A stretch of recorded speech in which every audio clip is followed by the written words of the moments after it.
Bom dia, tudo bem com vocês? Eu quero dar um grande abraço para todos vocês da nossa comunidade. A gente não vê a hora de ver todos vocês novamente em pessoa e dar um abraço, mas vamos aguardar, né? Não importa se, como na vida de Paulo, tem soldados humanos na frente da porta que não pode sair, ou se tem um vírus impedindo a nossa saída nesse momento, a gente precisa se encorajar, né? A gente precisa se encorajar pela palavra de Deus, com louvores, com oração, e Deus está conosco, né? A gente precisa encorajar uns aos outros. E eu também fico feliz que outras pessoas estão assistindo esse estudo bíblico, todos amigos, conhecidos, familiares e pessoas que eu não conheço ainda. Com certeza gostaria de conhecer você. Se você mora em Santos, ah, pega depois o endereço da Calvary Santos e quando a gente puder se encontrar novamente, gostaria de conhecer você também. Nós estamos continuando agora o nosso estudo em João 10. Então, se você tiver a sua Bíblia aí com você, abre em João 10, capítulo 10, os versículos de 11 a 21. A gente viu nesse capítulo tão importante, né, o bom pastor. Mas antes disso, a gente viu que Jesus é a porta, né? A gente viu ainda no contexto do capítulo 9 que o homem que era cego, que foi curado, ele tinha sido excomungado da sinagoga, né? E a gente viu semana passada que Jesus veio e excomungou todo o sistema dos fariseus, todo aquele sistema religioso, né? Tá, vocês estão tirando esse daqui, ele vai se tornar uma ovelha minha, né? Mas eu estou tirando vocês todos, esse sistema não presta. Porque só Jesus tem o acesso verdadeiro às ovelhas, porque ele é o pastor legítimo que vem pela porta, né? Pelo acesso legítimo, de forma legítima. A porta da humildade, como ele veio para esse mundo, sem agenda secreta, como ele tem as ovelhas respondendo ao chamado dele, né? Naturalmente, automaticamente, porque ele disse: Eu sou a porta para as ovelhas. Eu sou o pastor que se deita na entrada desse aprisco, né, dessa proteção, e deixa todas as ovelhas que estão lá dentro salvas. Eu proporciono uma vida abundante para elas, uma vida que mais ninguém pode proporcionar. Mas hoje a gente dá continuação a essa imagem do pastor e a das suas ovelhas para ver a maior característica do pastor, do bom pastor. Um cuidado além daquilo que a gente pode imaginar realmente. Vamos ler o versículo 11 do capítulo 10 e a gente vê essa declaração, agora a quarta declaração, eu sou, que Jesus diz praticamente, eu sou o Deus do Antigo Testamento. Eu sou Deus, mas eu tenho esse caráter, essa característica. Ele fala, versículo 11, eu sou o bom pastor. O bom pastor dá a sua vida pelas ovelhas. E a gente vai ficar um pouquinho nesse versículo para meditar um pouco, porque essas palavras são bem profundas. Primeiro ele fala, eu sou o bom pastor. Ainda bem que existe um pastor, né? O rebanho não está sem pastor. Há alguém que é o dono do rebanho. Alguém que cuida, que realmente fala, eu me preocupo com essas ovelhas. Porque quando Jesus estava nessa terra, várias vezes ele olhava para as multidões, e uma vez a gente lê em Mateus 9, versículo 36, que ao ver as multidões, tanta gente, aglomeração, né? Agora a gente não está vendo multidões, mas graças a Deus tinha e depois ainda haverá. Multidões, quando ele viu essas, ele teve compaixão delas, porque estavam aflitas e desamparadas como ovelhas sem pastor. Então, eu sou o bom pastor, não precisa ficar sem pastor. A pergunta é só: você é ovelha? Ou você é uma ovelha de Jesus, ou você não é. Não tem o meio termo. Não dá para usufruir de todos os benefícios que o pastor quer dar para o rebanho sem fazer parte do rebanho. Você está ou dentro ou fora. Mas Jesus tem compaixão e chama todos. Ninguém precisa ficar de fora, do lado de fora. Se você está aflito e desamparado, como Jesus viu aquela multidão, então faz de Jesus o seu pastor. escolhe Jesus como seu pastor e fala, eu quero te seguir. A gente sabe que o pastor tinha um relacionamento pessoal com as ovelhas. A gente viu isso também semana passada. Ele conhecia cada nome de cada ovelha, as chamava pelo nome, elas seguiam o pastor porque se sentiam seguras, né, com ele. Ele tinha um cuidado imenso de levar para a pastagem, para cuidar de feridas, mas ele tinha um cuidado muito além do que se esperava. Uma profundidade de caráter e comprometimento. O bom pastor. Não apenas é um pastor, mas de coração ele é bom. No original, esse bom fala de beleza de caráter. Um caráter maravilhoso. Um comprometimento com as ovelhas. Porque ele dá a sua vida pelas ovelhas. E 1000 anos antes, a gente lê no Antigo Testamento que existia um menino chamado Davi, né? Que era provavelmente o pastor mais famoso do Antigo Testamento. Um menino que cuidava das ovelhas do seu pai. A gente lê em 1 Samuel. Muitas noites estreladas, Davi ficava cuidando das ovelhas, dormindo lá no campo, olhando para as estrelas, meditando na grandeza de Deus. E a gente tem tantos salmos, né? A maioria dos salmos é de Davi, cantando louvores com a sua harpa, desenvolvendo esse coração, né, igual ao coração de Deus. Mas era um homem corajoso também, porque a gente vê que ele tinha essa disposição, né, de dar a sua vida pelas ovelhas. 1 Samuel 17, 34 e 35 nos lembra que quando ele fala com Saul, Davi fala, teu servo toma conta das ovelhas de seu pai. Quando aparece um leão ou um urso e leva uma ovelha do rebanho, eu vou atrás dele. Atinjo-o com golpes e livro a ovelha de sua boca. Quando se vira contra mim, eu pego pela juba, atinjo-o com golpes até matá-lo. Você faria isso por uma ovelha, né? Por algo que, né, é seu ganha-pão, talvez? Não, mas era muito mais para Davi, né? A gente vê, ele queria atrás defender essa ovelha, tirar a ovelha, né, da boca desse leão, desse urso, e se virava contra ele, ele também lutava até o fim.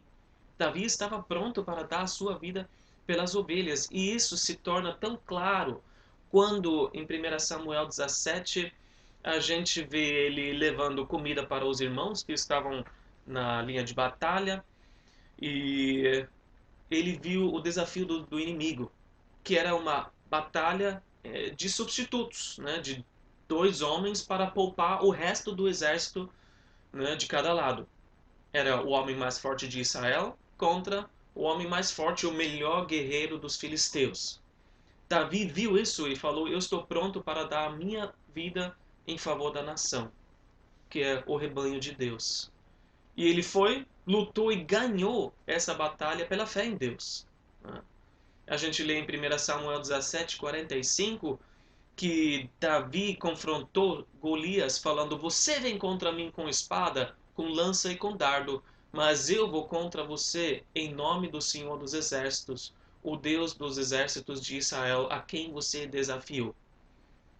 Eu não vou sozinho, eu venho com o meu Deus. O meu Deus vai te derrubar. Mas ele ganhou como? Ele ganhou como um pastor. Ele não tinha treinamento de um soldado, ele não quis a armadura de Saul, nem a arma de Saul, não estava treinado para usar isso. Não cabia nele. Ele usou as ferramentas da sua profissão. 1 Samuel 17:40 diz assim, em seguida ele pegou seu cajado, escolheu no riacho 5 pedras lisas, colocou-as na bolsa, isto é, no seu alforje de pastor, e com sua atiradeira na mão aproximou-se do filisteu.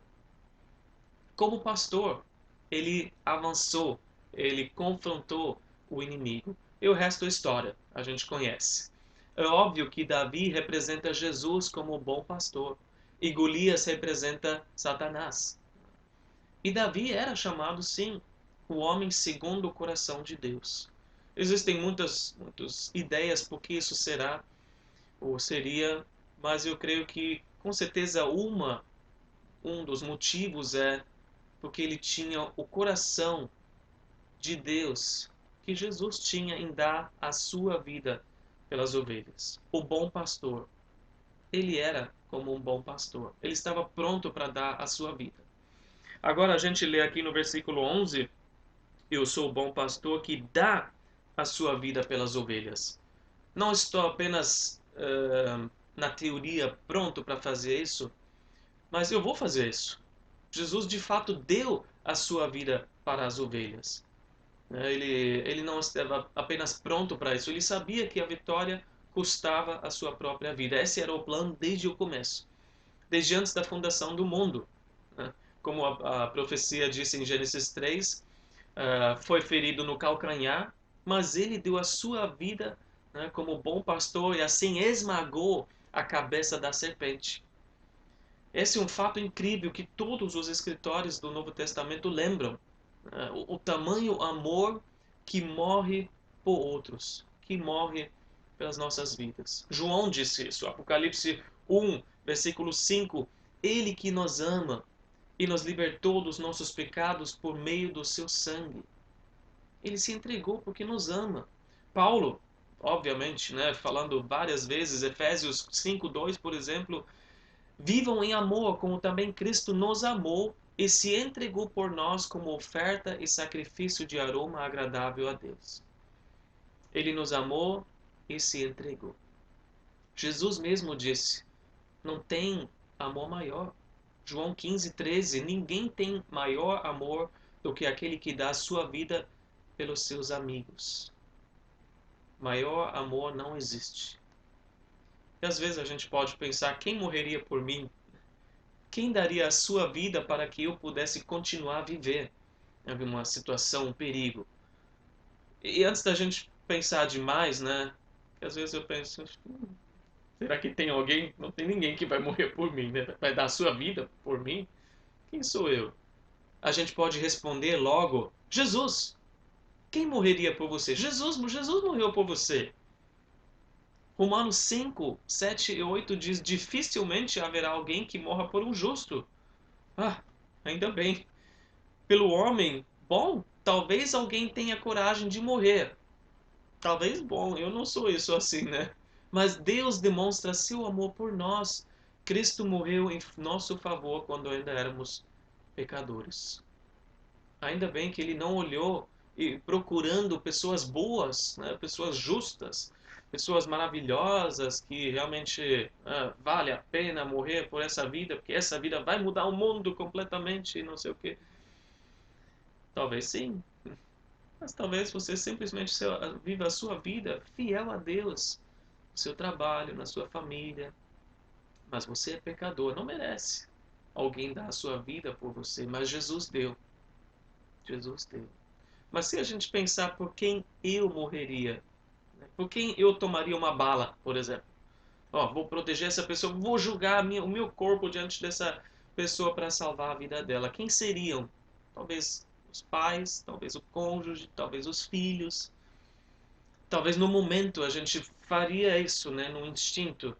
Mas a gente tem certeza? Talvez não. A gente gostaria de viver assim, ou a gente realmente faria isso de fato. Ou nós amamos a nossa vida demais, talvez.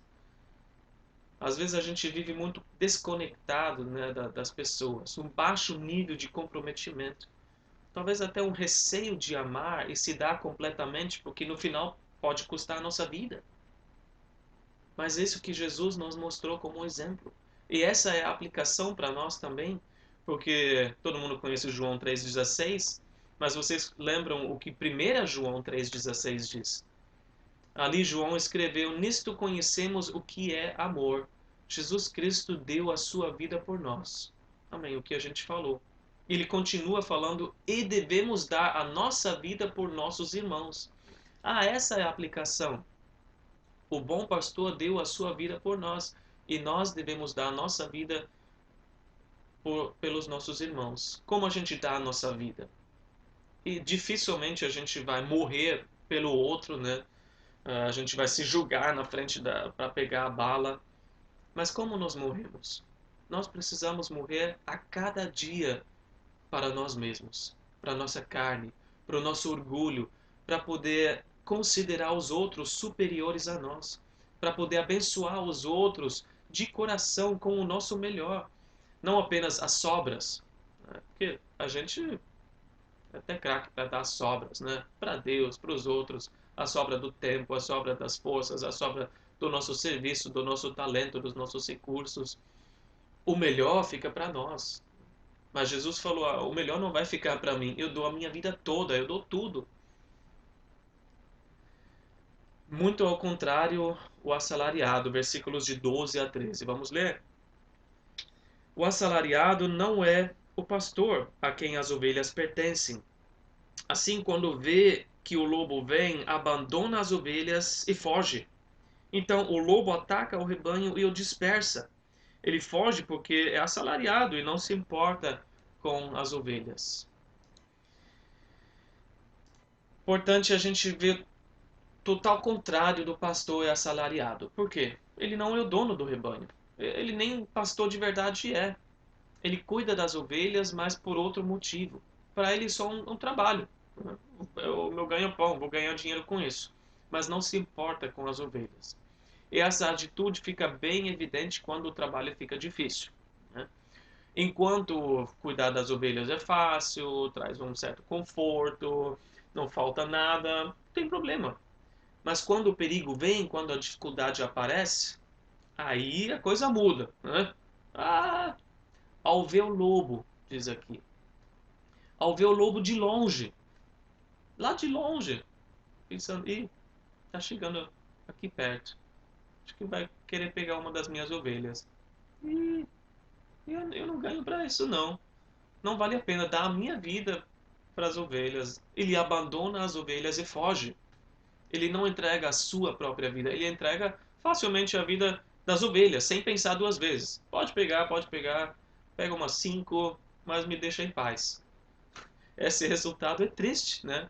O lobo tem total liberdade para fazer o que quiser. E o que ele quer fazer?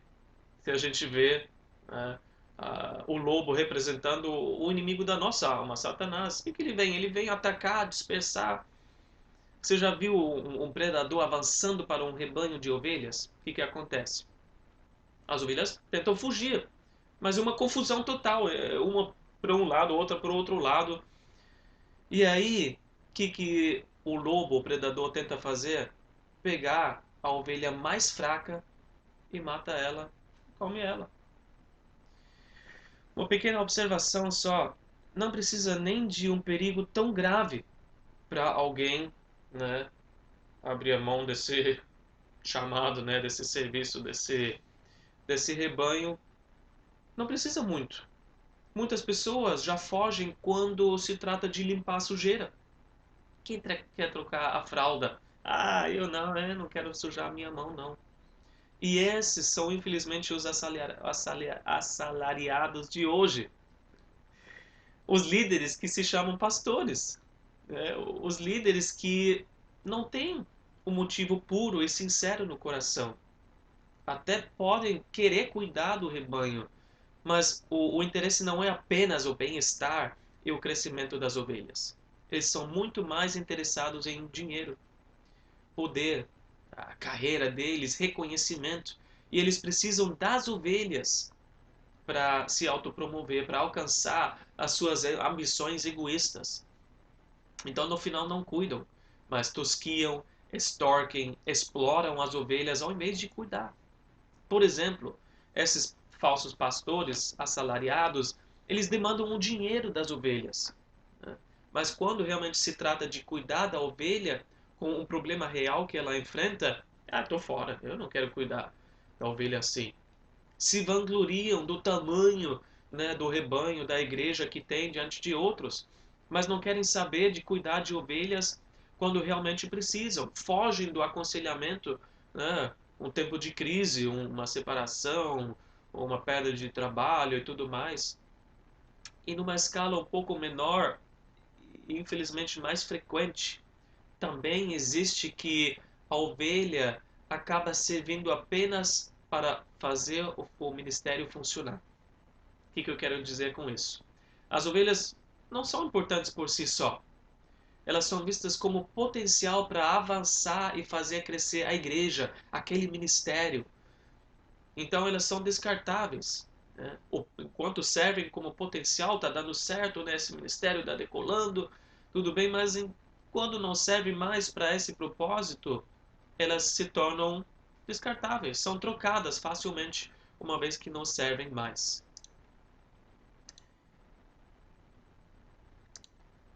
Mas o bom pastor realmente se importa com as ovelhas. Ele protege, ele defende as ovelhas de tudo que possa enganar, que possa confundir e enfraquecer as ovelhas. Inclusive falsas doutrinas, inclusive lobos vestidas em pele de ovelha, divisões, tudo mais. No final, nenhum trabalho é difícil demais. É cuidar das feridas, é limpar a sujeira, é lidar com os teimosos. Tudo consegue fazer porque ama as ovelhas, que não faz para ganhar algo para si mesmo. Versículos de 14 a 15, a gente vê o que mais o bom pastor Jesus nos oferece. Versículos 14 a 15.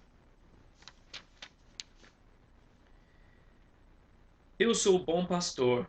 Conheço as minhas ovelhas e elas me conhecem, assim como o Pai me conhece e eu conheço o Pai, e dou a minha vida pelas ovelhas.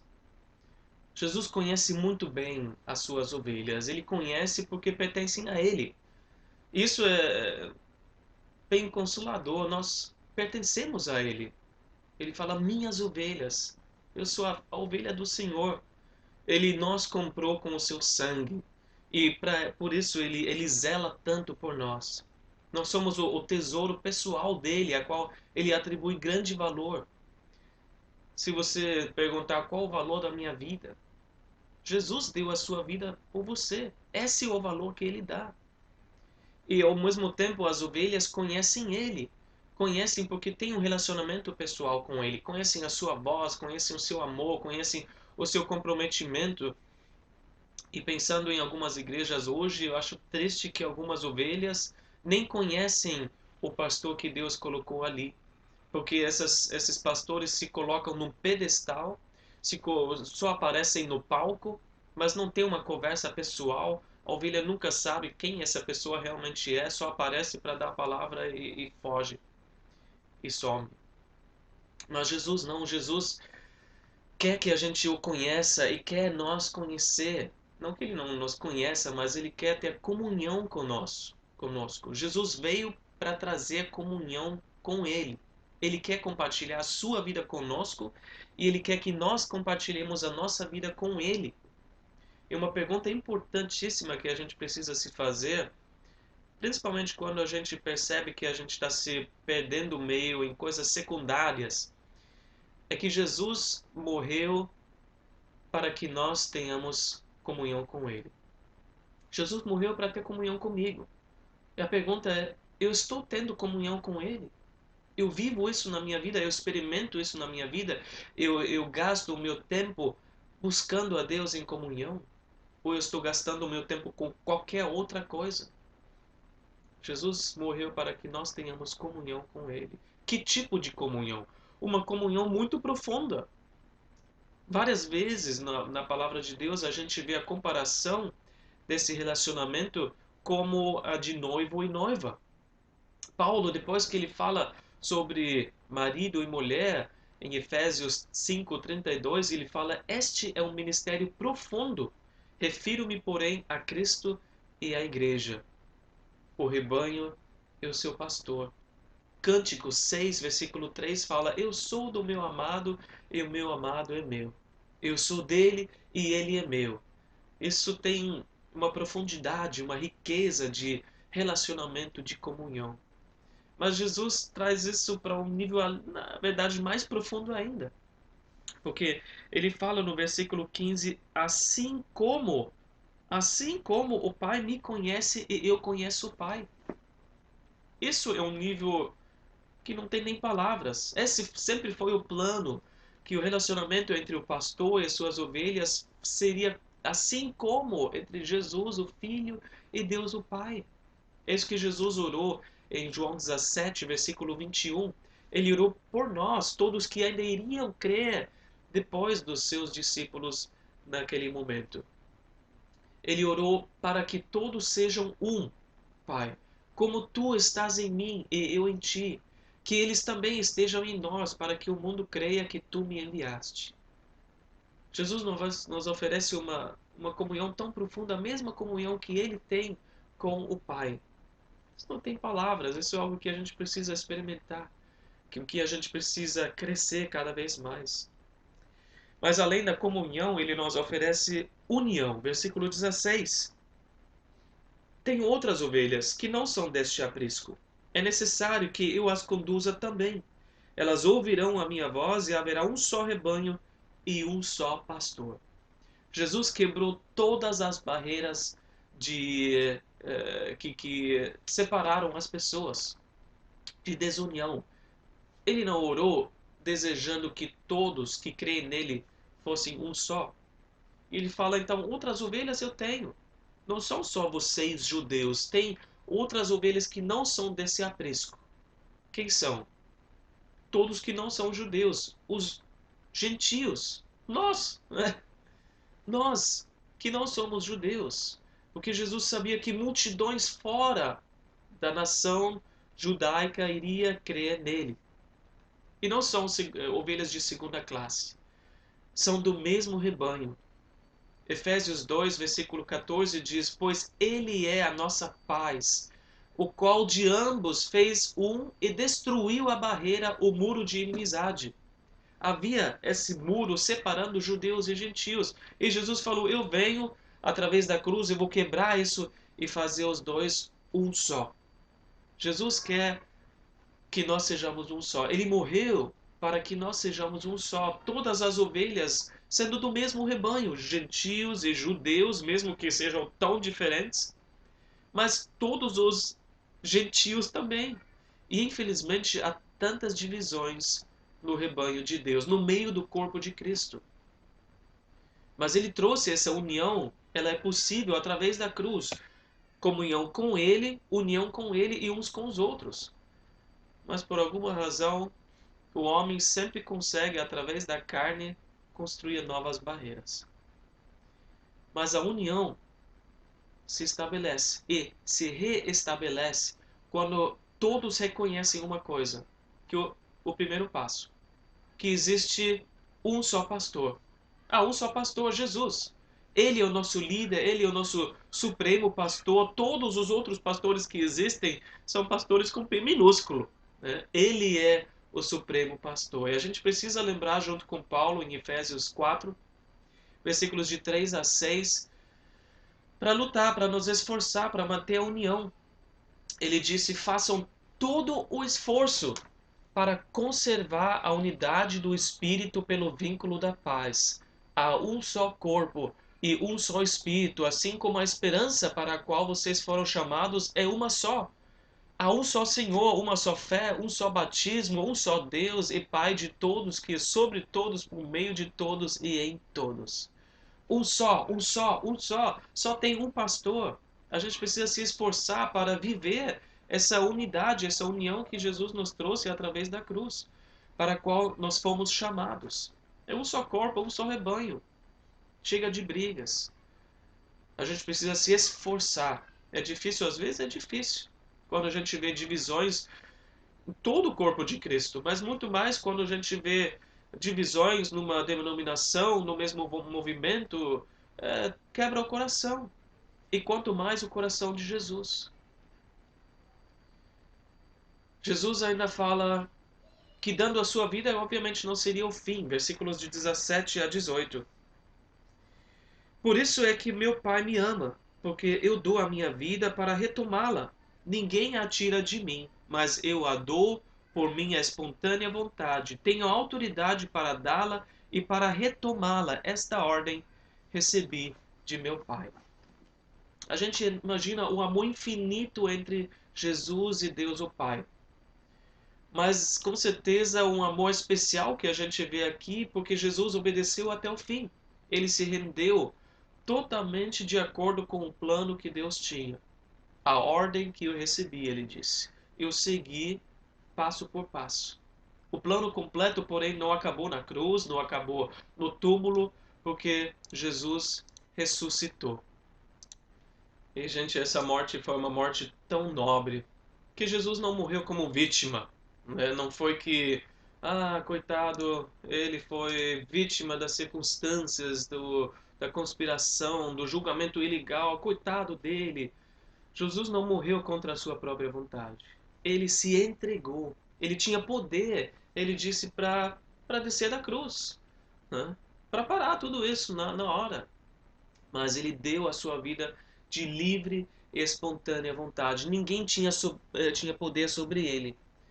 Ninguém podia falar, eu decidi a forma como ele morreu, o lugar, a hora da sua morte. Não, tudo foi porque ele concordou com essas circunstâncias orquestradas por Deus o Pai. Ele disse, eu aceito, eu faço. Ele orou no jardim de Getsemane. Se pudesse passar esse cálice, eu aceito. Mas se não tiver outra forma, e como não houve resposta, ele entendeu, não tem outra forma, ele precisava morrer. E então na cruz ele expirou e entregou a sua vida quando a sua hora chegou. Que é bem diferente de praticamente todos os seres humanos que querem viver. E o último respiro deles é inspirando. E eles morrem. Mas Jesus entendeu que a hora tinha chegado e disse, agora eu dou a minha vida. E expirou. Ele deu de livre e espontânea vontade. Assim, ele morreu, mas retomou a sua vida e se tornou o pastor eterno, dando exemplo para nós. Alguém que nunca mais iria morrer, mas pudesse cuidar das ovelhas para todo sempre. E essa morte sacrificial, Deus o Pai honrou, que a gente lê em Filipenses 2, quando fala que ele obedeceu até a morte, morte de cruz, no versículo 9 nós lemos, por isso Deus o exaltou à mais alta posição e lhe deu o nome que está acima de todo nome. Esse é o exemplo que nós devemos seguir. Jesus, como bom pastor, né, foi em frente e nos mostrou é assim que nós devemos viver. Quando ele falou, interessantemente, com os fariseus, ele disse em Mateus 23:12, pois todo aquele que a si mesmo se exaltar será humilhado, e todo aquele que a si mesmo se humilhar será exaltado. Esse é o caminho que eu andei. Eu me humilhei na cruz, mas eu fui exaltado por meu Pai. E você também vai experimentar a mesma coisa.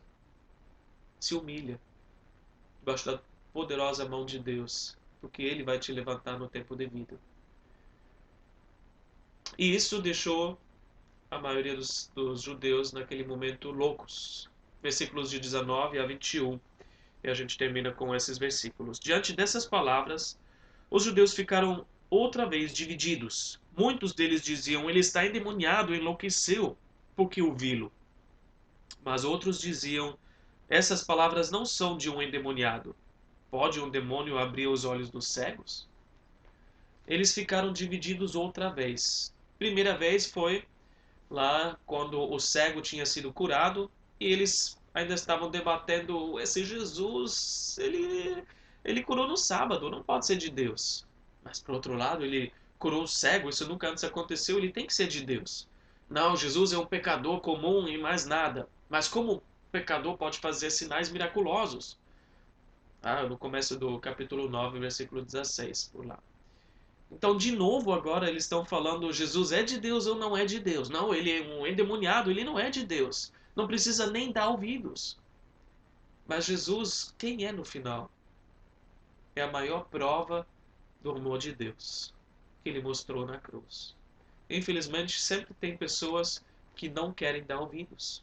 E quem não quer dar ouvidos sempre arranja alguma desculpa. Enxerga a cruz de outra forma, com os outros olhos. Um ato desnecessário, um louco, né? Ele enlouqueceu, um louco falando que está morrendo por outros, crueldade humana, uma morte de um inocente. O que for que essas pessoas querem pensar? Mas quem percebe a verdade que Jesus é, a verdade da vida de Jesus, vê o amor infinito. Ali está o pastor das ovelhas, dando a sua vida para as ovelhas. E você pode dizer, aqui está o meu pastor dando a vida por mim, para que eu pudesse viver. Estando ali, trocando a sua vida pela minha, dando a sua vida em troca pela minha. A questão volta à nossa primeira pergunta no começo. Você é uma ovelha de Jesus? Se você ainda não é, agora é a hora. Você pode agora mesmo aceitar esse sacrifício de Jesus por você, para que você pudesse viver. Na verdade, para que você fosse protegido, não só hoje, mas livre de qualquer separação de Deus para todo sempre. Separação que existe por causa do seu pecado diante de Deus. Mas em Jesus há perdão. Em Jesus a gente pode ter agora e para todo sempre ter um relacionamento tão íntimo que a gente nem consegue imaginar. Uma comunhão tão íntima que ele fala assim como eu e o meu Pai somos um só. Eu quero isso com vocês. Então abraça, experimente o amor infalível, o amor inacreditável, esse amor grandioso do bom pastor. Eu convido você, medite nessas palavras e que Deus possa falar com você. Quero orar com você também. Senhor Jesus, obrigado que Tu és o bom pastor. Obrigado que o Senhor deu a sua vida por nós. Obrigado por nos chamar de ovelhas e que nós podemos sentir total segurança com o Senhor. Se alguém tiver aflito nesse momento, desamparado, Senhor, se sentindo de alguma forma abandonado, que possa abrir os olhos e ver o bom pastor na sua frente. Sentir a presença daquele que protege, daquele que coloca as suas mãos no nosso ombro e nos consola e nos leva para pastos verdes, águas tranquilas, mas acima de tudo já mostrou o seu amor grandioso na cruz. Nós olhamos para trás, para esse fato histórico, para esse fato, Senhor, da nossa redenção e te damos graças. Obrigado, Senhor, obrigado por ter dado a sua vida em nosso favor. Te amamos e te agradecemos. Abençoe, Senhor, cada um que está aqui, Senhor, assistindo. Pedimos, Senhor, pelo espírito de união, pelo espírito de comunhão sobre nós, para que a gente possa desfrutar uma comunhão incrível com o Senhor, ainda nesses dias, enquanto dura essa quarentena, mas a gente anseia crescer muito mais ainda nessa comunhão contigo e com os nossos irmãos. Então que seja logo, que chegue logo o dia em que a gente possa estar juntos novamente, Senhor, para de fato, Senhor, estar em comunhão fisicamente, Senhor, unidos. E nós te agradecemos pelo teu encorajamento, pelo teu sustento, Senhor, até chegar lá. Tu és fiel. Muito obrigado, nosso bom pastor, em nome de Jesus. Amém. Bem, que Deus abençoe a sua vida. Espero que Deus tenha falado com você. E não perca a próxima vez, quando nós damos continuidade ao final, né, do capítulo 10. E se você perdeu algum estudo aí no meio, também está tudo gravado no nosso canal. Que Deus abençoe. Um ótimo domingo, uma boa semana.